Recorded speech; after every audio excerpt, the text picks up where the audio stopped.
Everybody out there, and welcome to another edition of the Live from the Heartland show. This is going to be number 164 since the beginning of the pandemic, and it is for the week of August 5th in the year 2023, and we are recording it on Thursday, August 3rd. And we welcome you wherever you are, wherever you're going, wherever you've been. Glad that you've tuned in either by radio or YouTube or Spotify, Google, etc. Good things. I want to wish a happy birthday to one and only Ella Jenkins, a great folk singer. We did celebrate her 90th birthday when she was a guest on our show back in the days when we were doing it from the stage at the Heartland Cafe in Rogers Park. She's going to turn 99 on Sunday the 6th. That would be tomorrow from when you might be hearing this on WLUW.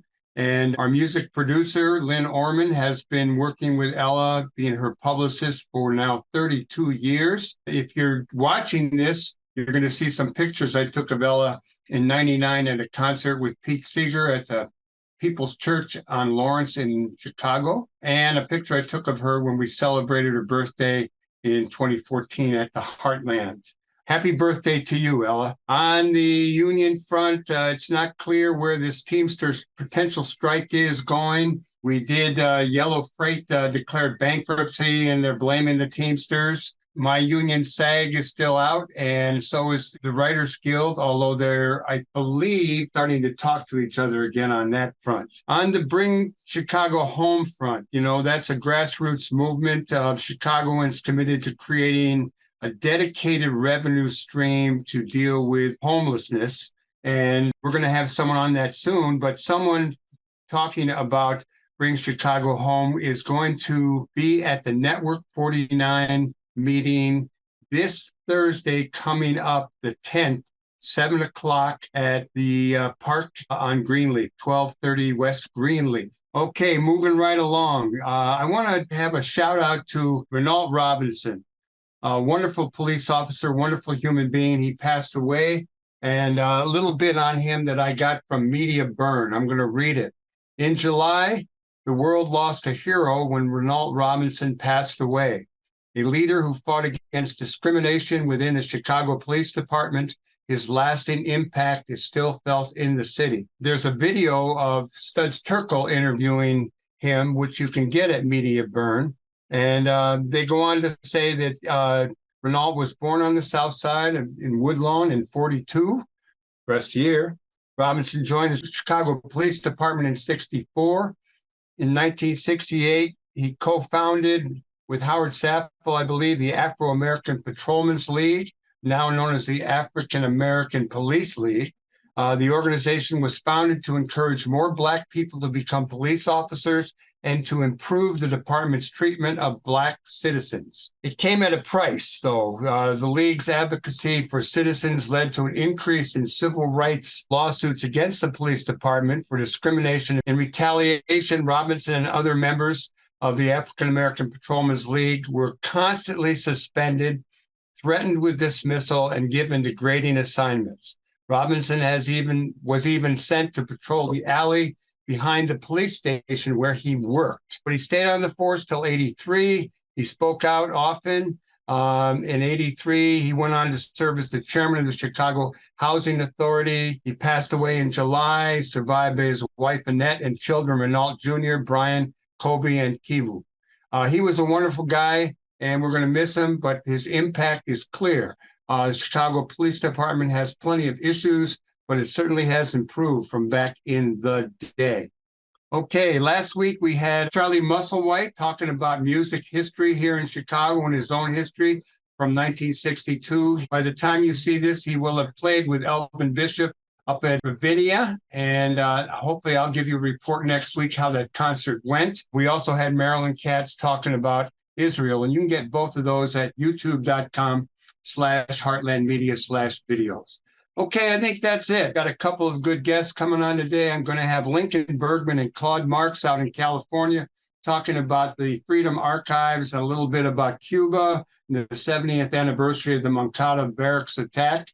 And we're going to have cousin Adam, and he's in California too.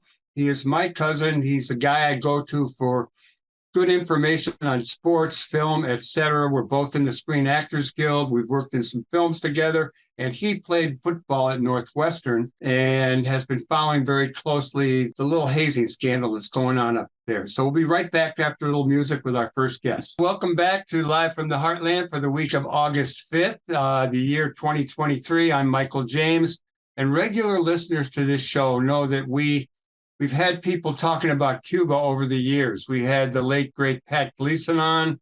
We've had Marguerite Horberg talking about trips to Cuba, cultural trips, and artists that she's brought.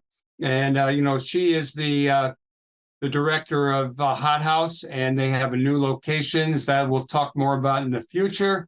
I've been to Cuba a couple times, and actually my new book, Crossing Borders, has a lot of photos from Cuba on my 2 trips there. But each week I get an email from an old friend of mine, Lincoln Bergman, and it's from Freedom Archives. And they talked about the Moncada Barracks and the 26th of July movement in Cuba. And I thought, well, that was last week. It's not too late. Let's get Lincoln on. And he's brought along his friend, Claude Marks, and they're going to share a little bit of information about Cuba and the 70th anniversary of the Moncada raid.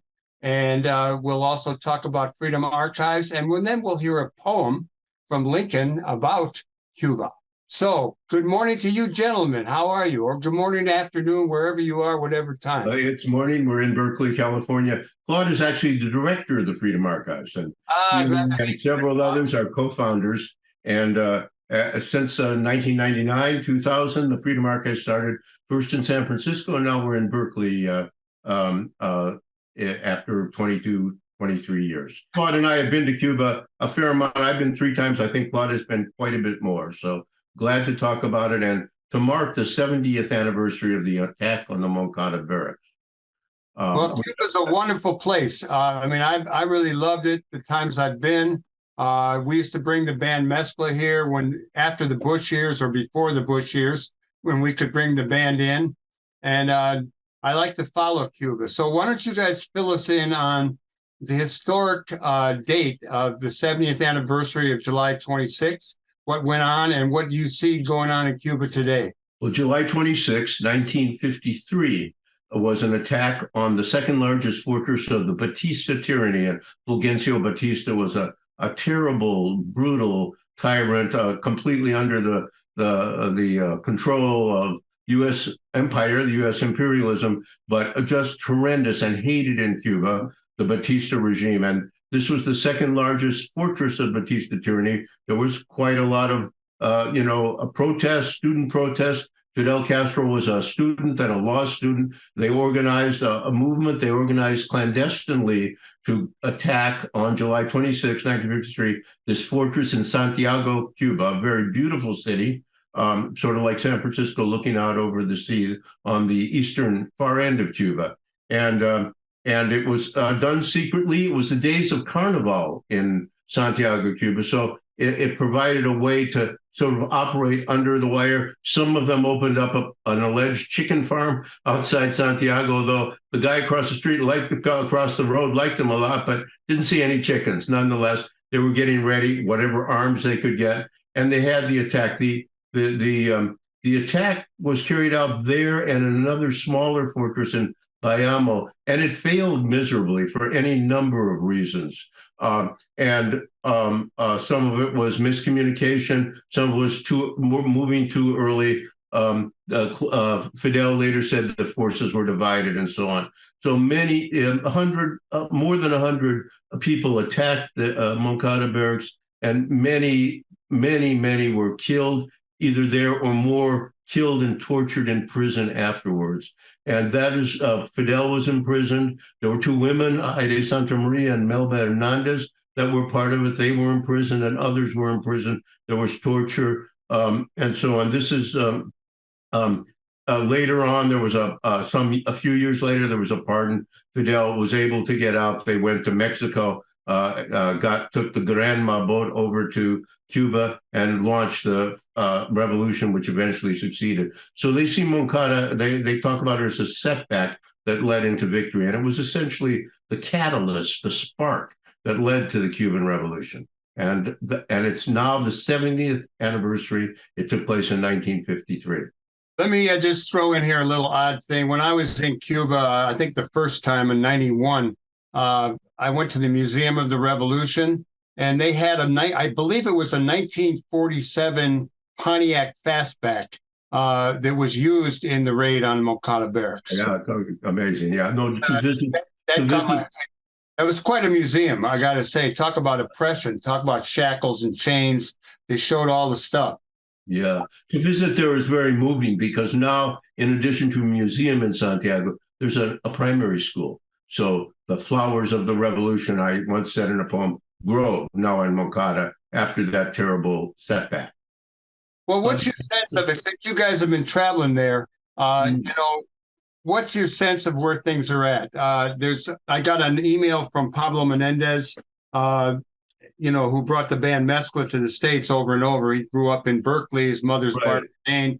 And he sent me an article about Cubans coming to the United States who are eligible for a lot of retirement money.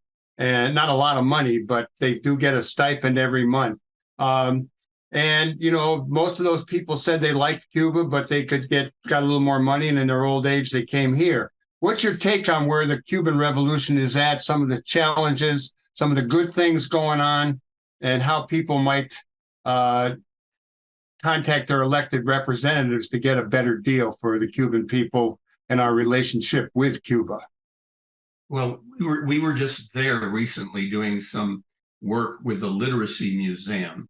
The Literacy Museum, by the way, is where the history of this massive campaign is, where once the Cuban Revolution triumphed, they mobilized literate youth to go throughout the island to within under 2 years, transform the ability of people, particularly in rural areas, to read and write, thinking that the premise is you can't really have an engaged and democratic process politically as long as people aren't able to function in a literate way.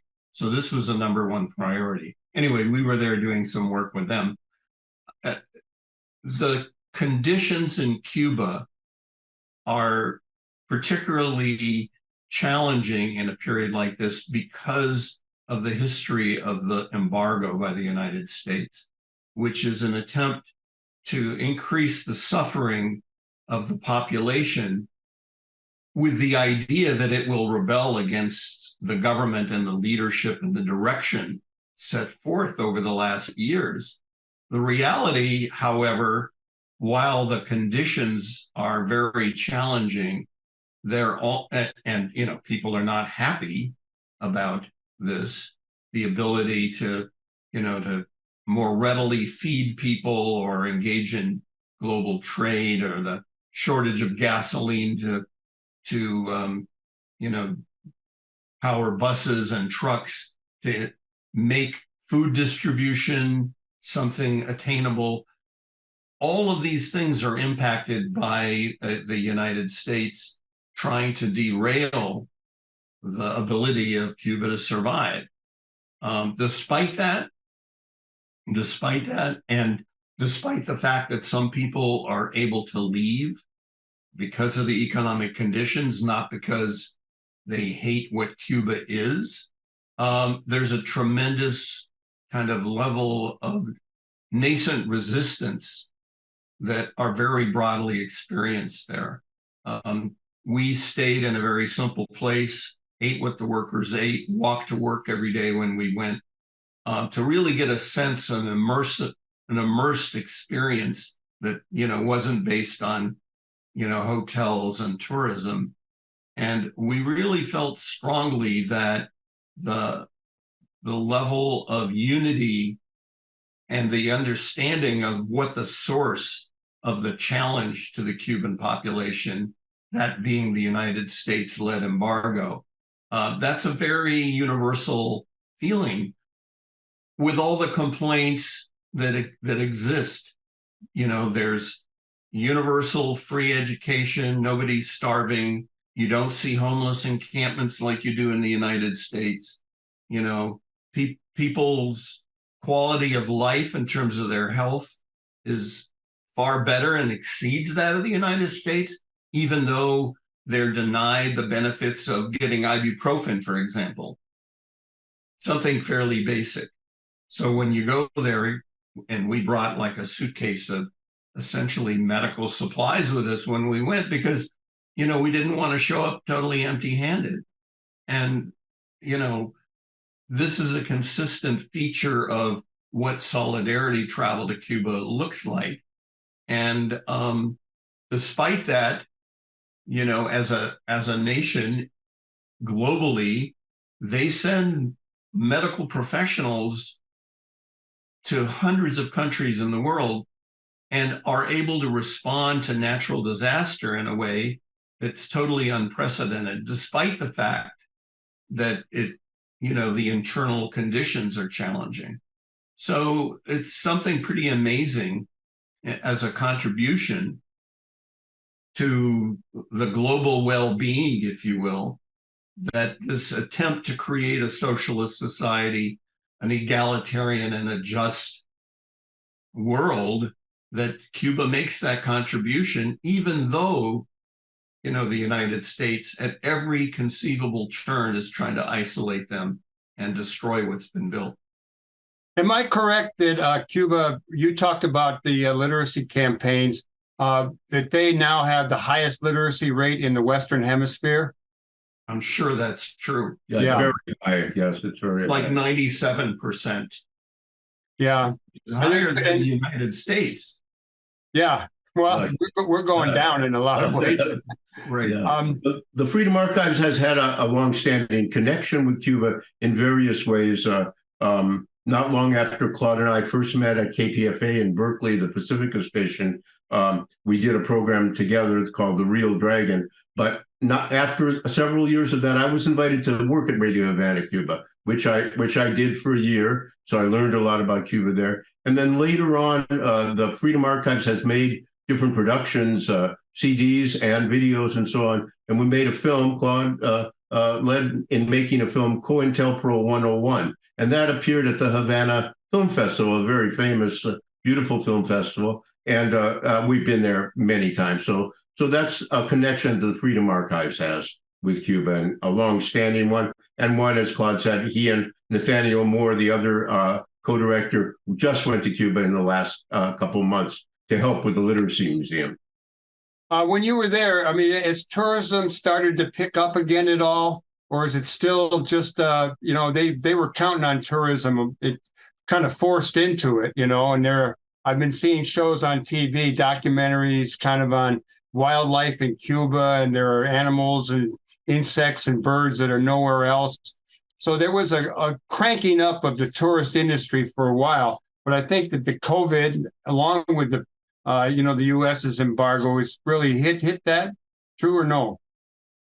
Well, yeah, of course, COVID impacted, and they made decisions to, you know, essentially protect their own population. They also developed their own COVID vaccines, Yeah. and inoculated the entire population, so that, in fact, the impact of COVID in Cuba, you know, was far less than the more developed parts of the Western Hemisphere, or Europe, or the world for that matter.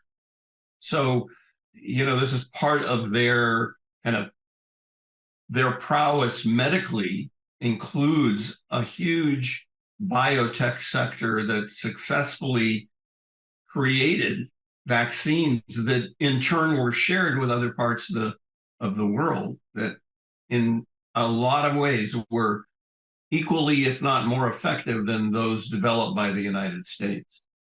And I think tourism has started to pick up again in recent days. Somewhat, yeah. but not to the level it was. Not to the level that it was when we were there last. Let me follow up on that. You mentioned that you guys had met while doing a show, The Real Dragon, at KPFA. KPFA, as I recall, is a public station in Berkeley. The Pacifica station, yeah, public radio station, yeah. Tell us about how you guys met. Well, I got hired at some point in 1969 to be news director at KPFA. And there I am, and all of a sudden it's a baptism of fire. People's Park breaks out. There's a National Guard in the streets, there's demonstrations, there's a man killed, others wounded. Claude was a student at UC Berkeley who had come to KPFA to be a volunteer and then became a reporter out on the streets. A great reporter, great eyes. So he was out there in the streets roaming around, telling everybody, bringing it to a lot of live programming. I was inside the station, and that's how we met during that time. As after several years at KPFA, I was news director no more. Claude became production director and was a great production director at KPFA, and we stayed close. And we started the KPFA news department couldn't do their news on the weekend. We started a Saturday night news program, and it was called The Real Dragon. That comes from Ho Chi Minh. When the prison doors are opened, the real dragon will fly out. And we've been talking a lot about what we did on that show. It was news, it was commentary, it was poetry, it was music, and it was sound mixed together in the way we tried to sum up what had happened that week in a kind of an aesthetic way. And we did a weekly show, and those programs are one of the beginnings of what's in the Freedom Archives. We have almost all of those programs on tape, on reel-to-reel tape, as you can see the tape recording stuff behind us.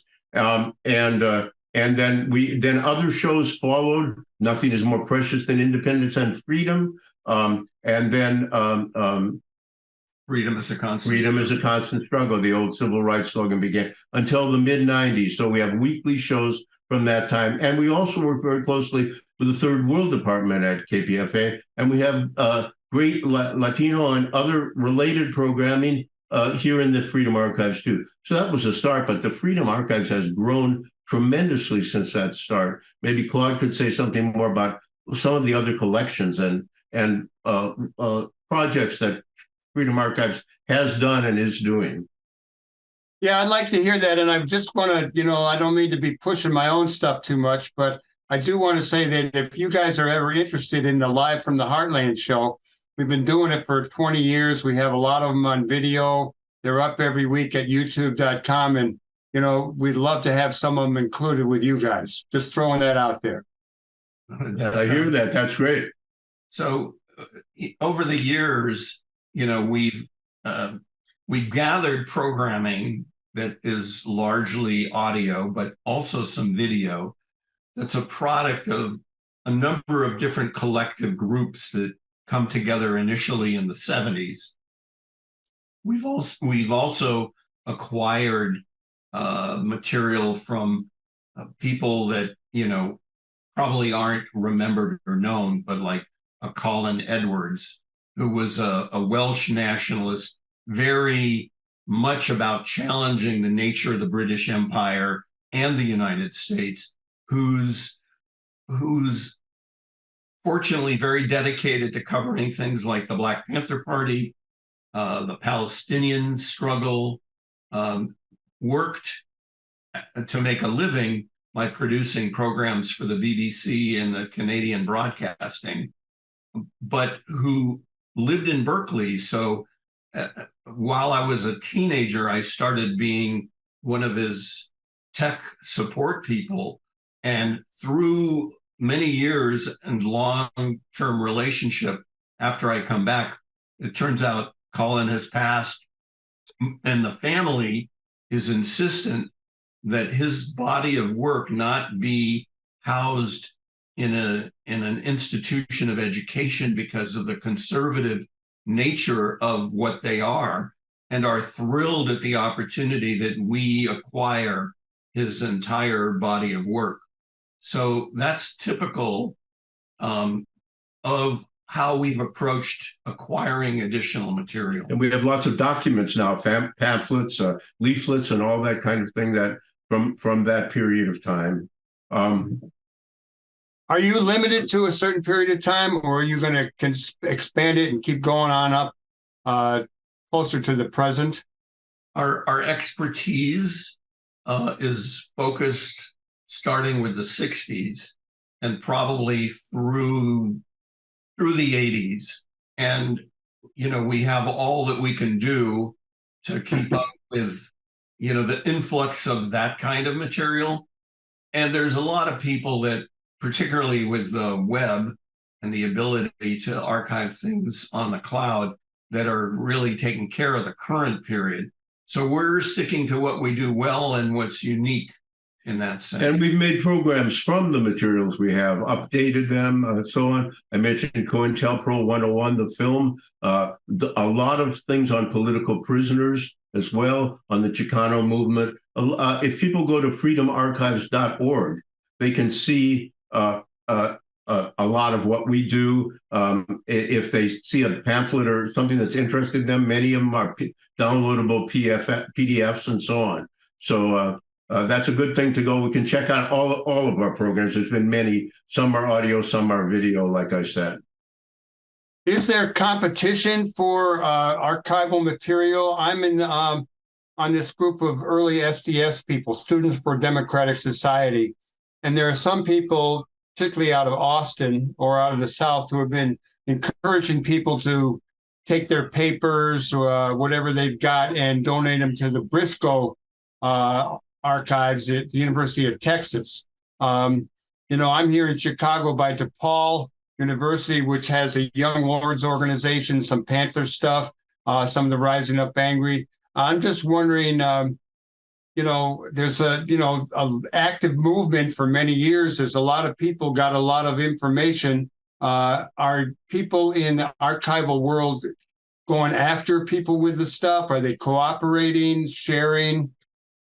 Well, a lot of this history gets commodified by institutions that are endowed, that have money to acquire things. Yeah. We're intentionally community-based. We don't have the kind of barriers that these large institutions have for access. We work extensively with young people and encourage the repurposing of this material, which is very different than what it takes to get into a private university's archival system.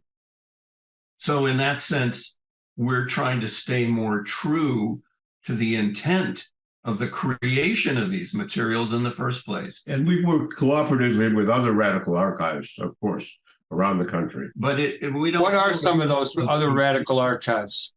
Well, there's the Interference Archive that's in New York, which is a progressive place. There's the Southern California Library in Los Angeles. Those are just a couple of examples. Yeah. All of these places are more independent. They're not institutionally tied to major universities that, have, they may want to acquire things and they may have the means of doing it, but later down the road, it can be far more challenging in terms of access. Well, we're going to run out of time, and I want to get Lincoln's poem in. I also have enough time. We'll make it. I also wanted to, before I go any further, I just want to remind Lincoln that, I'm just going to tell you, it was your dad who took me to China Books sometime after the free speech movement. I don't know if it was before or after I met you, but he took me to China Books, where I got my first set of Mao books. That's great. No, my father was a very active, brilliant guy, as you know.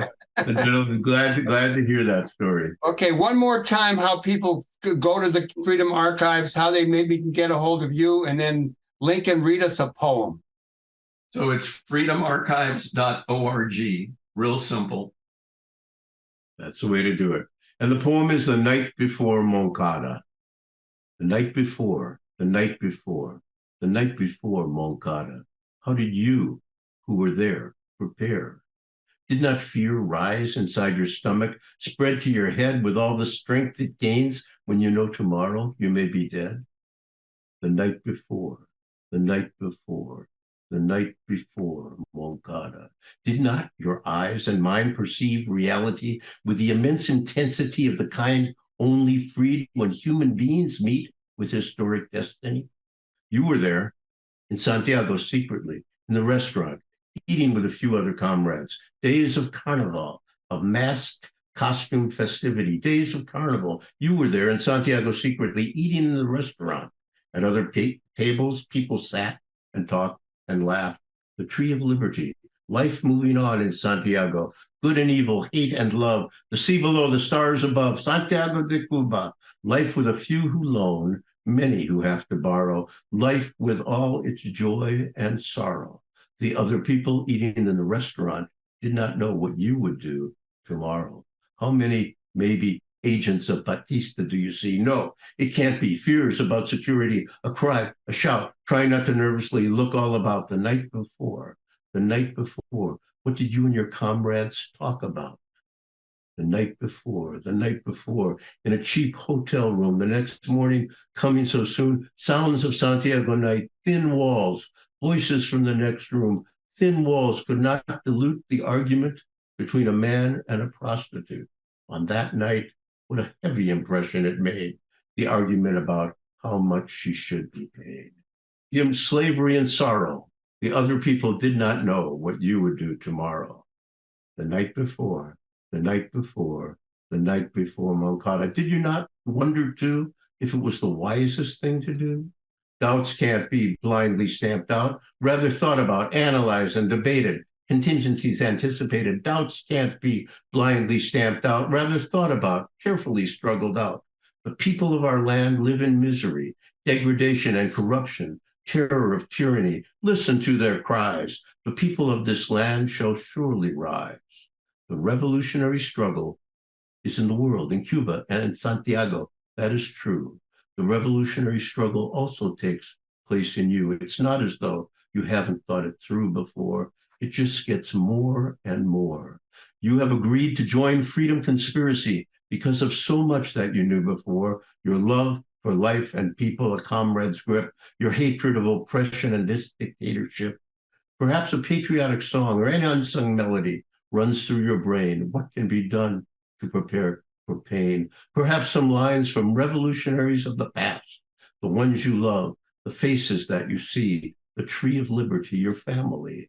It's not as though you haven't thought it through before. It just gets more and more. The future, present, and the past, at last, another clear, courageous inner light born of struggle resolves to do its best in freedom fight. It just gets more and more. Real people in real liberation war. The night before, Moncada. Oh, that's really nice. And I want to thank you. When did you write that, Lincoln? I wrote it after my first visit to Cuba in an underground press trip in 1971, and I went to Moncada. And very moving. I wrote a Cantos de Cuba, 60 pages about Cuba, but that one stands out, The Night Before Moncada. Well, I want to thank both of you brothers for coming on the Live from the Heartland show. I'm hoping to get to the West Coast sooner or later. And if you guys are ever in Chicago, you know where you can find some company. Absolutely. Stay tuned here on the left end of your dial. We'll be back with more Live from the Heartland. We're back with more Live from the Heartland, and we're going to now what's become kind of a regular monthly segment of the show. I'm going to call it Cousin Adam. And it's my cousin, Adam James, who played football at Northwestern, and that's when we got to know each other. He came all the way from Hawaii, and he's now in LA, and we've worked in some films together in the Andy Davis film world, and he's working on some other films. He's a personal trainer, and he knows a lot about sport and movies. So I've asked him to come on a regular basis, and here he is. He's coming fresh from a meeting. He's all ready to go. I think we're going to talk not only about the strike in Hollywood with Screen Actors Guild and the Writers Guild, but also we're going to talk a little soccer, a little baseball trades, what's going on in the hazing scandal up at Northwestern. And I think we're going to get to a little bit of, what was that other thing we were going to do? Oh, personal athletics. Which is something that everybody should be engaging in all the time. So, hello to you, Adam, out there in Los Angeles area. How are you today? I'm fantastic. Great to see you, Michael. Hello, everybody. Hey, how's the weather out there? Is it real hot? It's been hot. Yes.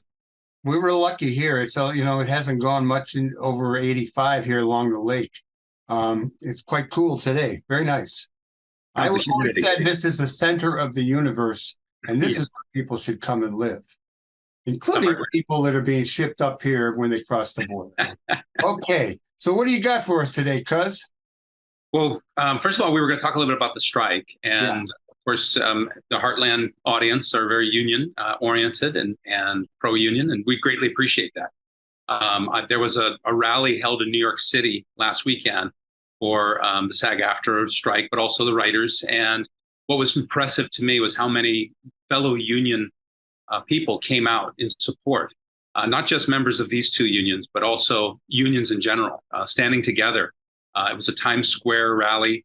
Many celebrities came out to speak who were members of the SAG-AFTRA, but also, again, like leaders of major unions in New York City were there. They spoke. They talked about how New York is a union town. We need to stick together, all industries, all workers, all people, in order to make sure that everybody has a fair compensation, fair wages. So it was a really great rally. One thing that's going on with the strike that's kind of unique and interesting is that the union, SAG-AFTRA, is striking against the studios, basically. But there's also other filmmakers out there, independent filmmakers. And there have been exemptions made by SAG-AFTRA, the union, to allow some of these productions to go forward. So this has created a little bit of a controversy. There are some members of SAG-AFTRA, the union, who are not happy that some people are going to work. They feel like this, we all need to stand together. We all need to stop everything. And there are others that say, no, we have to recognize where the real focus is in regards to where the damages are occurring and where the opportunity or compensation, fair wages occurs. Independent films really aren't that. It's the studios and how they operate that is the concern. So there's definitely a little controversy there. There are some people who are actively out there doing some things, but there's others that are choosing to step away from those authorized projects. So, for example, I believe it was Viola Davis who has a project that was greenlit to continue, but she has stepped down. Brad Pitt also had a project that was going to be filming in Europe, independent of the studios. He also has said, I want to not work right now. I want to stand with my fellow union members. Yes. There is this is broadcast, although you can get it a little earlier on Friday. You can get it on youtube.com Friday morning, I believe. It's Saturday morning, it's broadcast, but Friday afternoon, which is tomorrow from when we're broadcasting, there is a SAG-AFTRA rally downtown here in Chicago, along with SEIU. So there is a lot of support. And I haven't made it to one of those yet, and I probably won't have made it to the one that's on Friday, but I'm going to try to rework my schedule so I can. So let's keep going on what you got, Adam. Well, brilliant. And again, I feel like right now is a critical time for this industry. This is a major transitionary point on how we're going to continue to make product, how that product is delivered, and how the workers are compensated. So for those of you who are out there who are wondering how I can help, how I can support, yes, it would be amazing for people to come out to the rally in Chicago and the other rallies that are occurring. You can go to the SAG-AFTRA website, find out where rallies are occurring. Same thing with the Writers Guild. Lend your support, lend your voice, and look for opportunities to support this. Thank you so much. We really appreciate everybody. Right on, brother. Well, how about you want to go to sports? Absolutely. Let's talk a little sports. Fantastic. Love sports. A lot of action going on right now. Obviously, the summertime is a unique time every year. Some people love the summer sports scene. Oftentimes there's different and fun events, things like the Olympics and World Cups. Right now, we've got the Women's World Cup going on. And it's really been a terrific championship tournament this year. There's some great stories occurring. One of those is the story about the national team from the Philippines, which is made up by a large portion of American citizens of Philippine ancestry who are able to play for the national team for the Philippines. And it's a really fascinating story about how a number of Filipino soccer fans, enthusiasts, had rallied this program. They got people here in the United States who were Philippine citizenship and ancestry able to try out for the team, made the national team, and then have really excelled. And it's just terrific to see how well they've done. So congratulations to that program and to the nation of the Philippines. And then, of course, our United States women's team, as a favorite to win the whole thing, haven't played to their excellent reputation as of yet, but are absolutely in it. And, you know, in my opinion, still the favorites. Go USA. But yes, there's some other, you know, strong teams out there. And that's actually makes it a better tournament, makes it a better sport to watch. And so it's really good for the sport of women's soccer. Yeah, some big teams are out. I mean, Germany's out. I forget who else, but yeah, it's good. It's and Haiti's out too. People were watching them for a little bit. And I think Jamaica's in and South Africa's in. Well, it's good. You know, I don't grasp how soccer works very much. They just brought soccer in while I was playing football in high school, and it's the first time I was ever aware of it. I used to take my kids to soccer practice and games when they were little, but I do like watching it.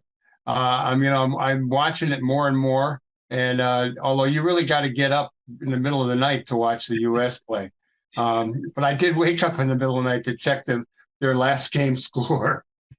Well, okay. Like you, I did not grow up playing the sport, but I have such a passion for the enthusiasm and the excitement that this sport generates. Many years ago, of course, the great Pele came to America and played for the Cosmos and the National North American Soccer League.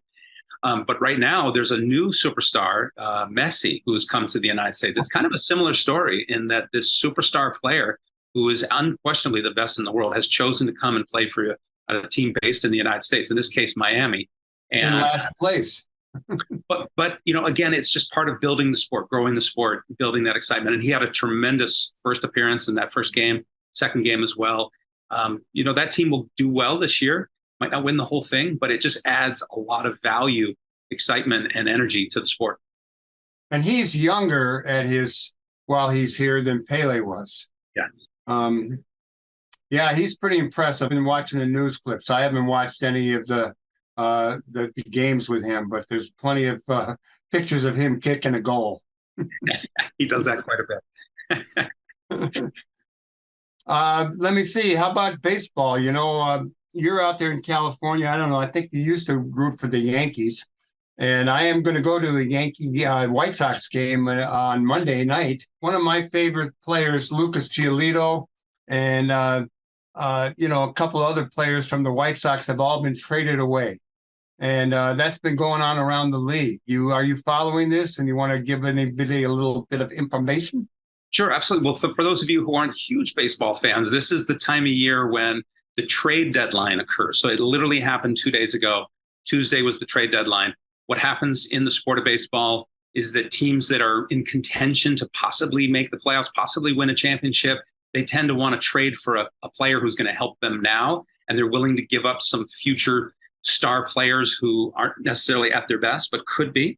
And so this is that transitioning time. And there were some amazing stories. Yes, the Sox decided to kind of unload everybody. Yes. All the pitchers. And then teams in Texas, for example, the Rangers and the Astros, they went all in. They said, this is our time. We want to win now. So it is a time that tough decisions are made. And that's where championships are won in a lot of ways, is these type of decisions. So it is exciting for those who really love the sport and watch it. But it also can be disappointing for people who are big fans of a team. And then they see their team, like maybe the New York Mets, who've decided this ain't the year, but keep coming to the games if you can. Yeah. Well, there's a lot of discounts. I know the White Sox traded Berger to a team down in Florida. And I don't know how their attendance is, but they lowered the price of hamburgers to $5 in his honor. Yeah, it makes me, in my case, with a couple of my favorite Sox pitchers, Lopez and Giolito going to the Angels, it makes me kind of like the Angels a little bit. I never was a great fan of them, but I did like Gene Autry, who was a famous cowboy back in the day and a country singer, and he was a Democrat. So, you know, I'm watching them now. I'm kind of rooting for the Angels over there in that division. Any more baseball? Or we had enough baseball today? Well, I thought we'd maybe take a moment to talk about each individual out there, all of us, and how valuable it is. Yes, we love to watch sports and talk sports, but even more, it's great to get out there and do sports, to do physical activity, athletics.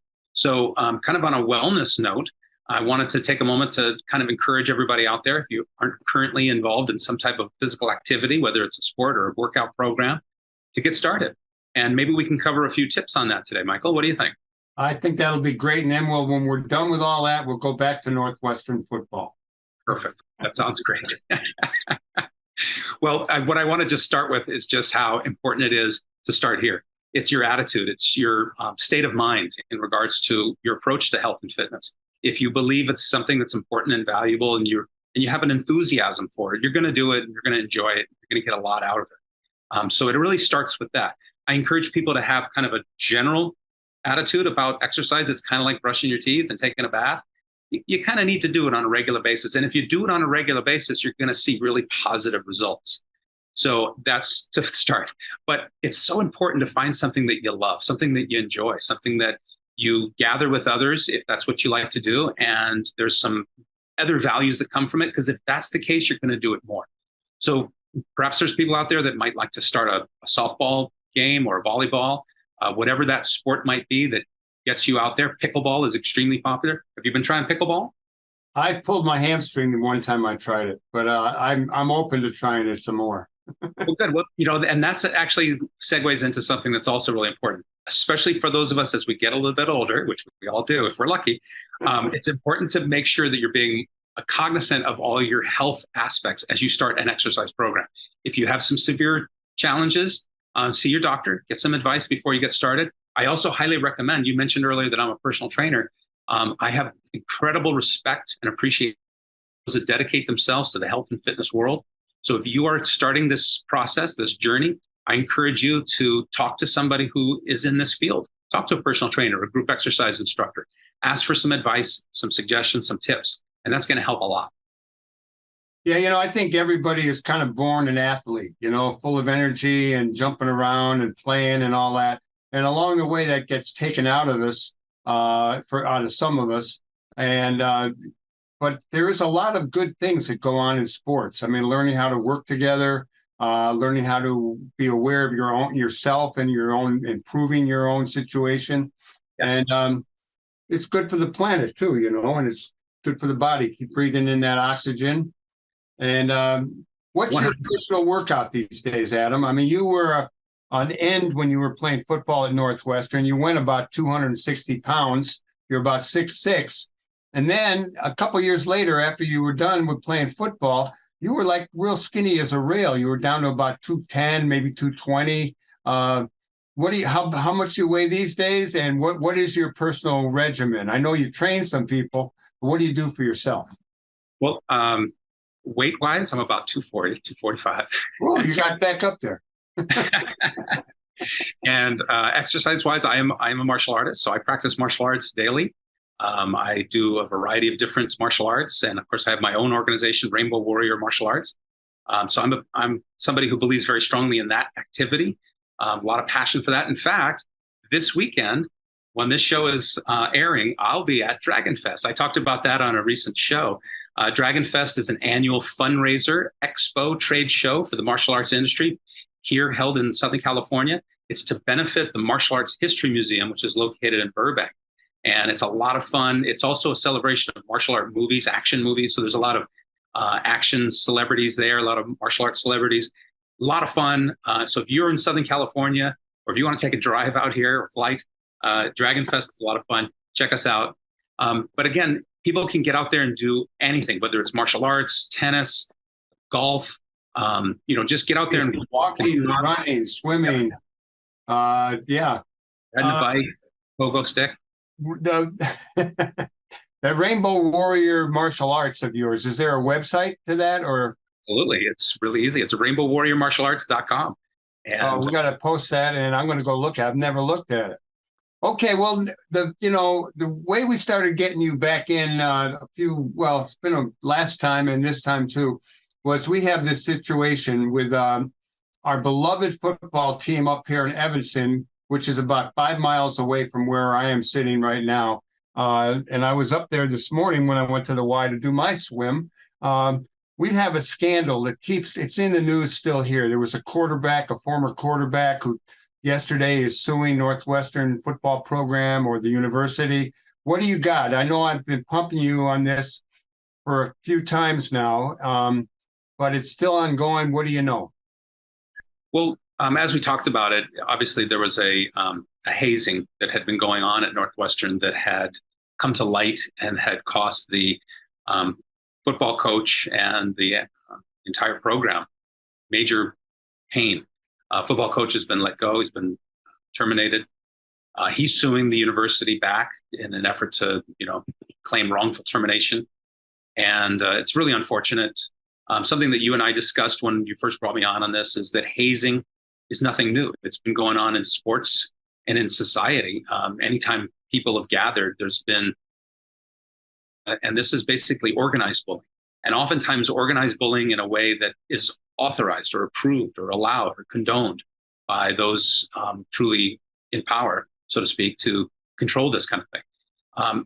There's levels of that pretty much everywhere. It was funny because I was talking to a fellow ex-football player who played at another major university, a good friend of mine, and he was asking me about this hazing scandal. And I said, well, what's going on? We had hazing when I was there. And he said, oh, we didn't have hazing. We did it on the field. And I'm thinking, well, that's still hazing, whether you're on the field or in the locker room. If you're knocking a guy down for the intention of proving how tough you are and how weak he is or she, it's not appropriate. You want to be a teammate. You want to be out there and help them, get them better. And so it was just something that there's no doubt about it. These kind of things have occurred. It's the level at which the organization level, which was occurring at Northwestern, which is shocking. But it's great that this has come to light, and it's important. And it's important to get it straight and get it right. What I would encourage everybody out there who's listening to this to do is to support Northwestern's athletic programs at this point. There have been issues; those have been or are being addressed. But in the meantime, the university itself and the athletes, student athletes that are out there performing, would love to get your support. This is not the time to turn your back on the Wildcats. This is a time to support us. So I would encourage anybody out there who is thinking about how they can help by giving a cheer. Come on out to a game, a baseball game, a women's softball, a volleyball game. Come out to the football team. Watch us play. It's a great thing. Are you in touch with many other former players that you played with? I know you are with Mike Williams, but I'm just wondering if this might be a reason for a lot of you to get in touch with each other. And a teammate of mine is the president of the Northwestern University African American Alumni Association, and he put out a statement just the other day, and it is something that I really want to do and strive to do, is maintain that connection, because it's a great university. It's something that I encourage everybody out there to do, is maintain those positive relationships with those institutions and those people that have come from in your past who've benefited you. I encourage people to reach back out to their alumni, their alma mater, to their friends and family members who maybe they haven't talked to in a long time, because that's an important thing to do in our life. Well, I got to say, I've been rooting for Northwestern since you went to play there, even almost as much as I root for Lake Forest, where I played. A little different level, but Adam James, cousin, it's great to have you on the show. Get ready for another month from today, and we'll have you back, and I'll talk to you before that.